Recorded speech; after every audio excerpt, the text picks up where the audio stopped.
Des petites cages dans les locaux stériles de l'animalerie de l'EPFL, au confort 5 étoiles du refuge Roselle à Brugge, les 9 rats albinos de laboratoire découvrent une nouvelle vie et une nouvelle alimentation. Ce mardi, le collaborateur scientifique de l'EPFL en charge de l'animalerie, Alexandre Widmer, se réjouit de revoir ces petits rongeurs dans leur nouvel environnement avant de futures adoptions.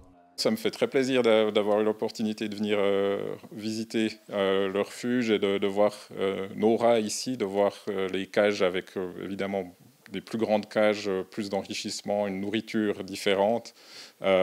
C'est vraiment positif. À l'EPFL, 20 000 animaux sont utilisés chaque année pour de la recherche.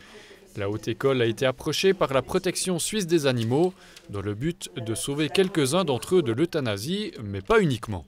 C'est important que les chercheurs et les chercheuses soient sensibilisés au fait qu'ils travaillent avec des animaux vivants et puis que quand les essais sont terminés, qu'on puisse leur offrir en fait une deuxième vie.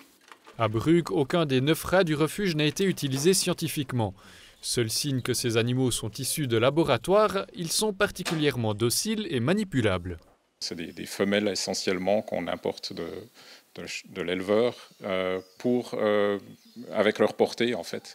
Et c'est les petits qui sont utilisés en expérience. Et les femelles ensuite n'ont pas vraiment de rôle dans l'expérience elle-même, donc on peut les donner à l'adoption ensuite. Les mâles disponibles ici à l'adoption n'ont tout simplement pas subi d'expérience. Quant au projet, il n'est pas nouveau, il a débuté il y a 4 ans. D'autres hautes écoles ont aussi fait part de leur intérêt. On a commencé avec l'université de Zurich, on a signé un contrat avec eux et puis on a pris les premiers animaux en début d'année, cette année. Et puis maintenant, par chance, le Polytechnicum, l'EPFL, donc, a signé un contrat avec nous aussi cette année. Et puis on a pu reprendre il y a quelques jours quelques rats de leur laboratoire et puis on va leur donner une deuxième vie.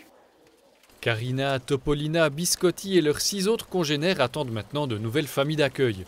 Le PFL réfléchit également à proposer à l'adoption d'autres espèces dans le futur, comme les souris ou les poissons zèbres.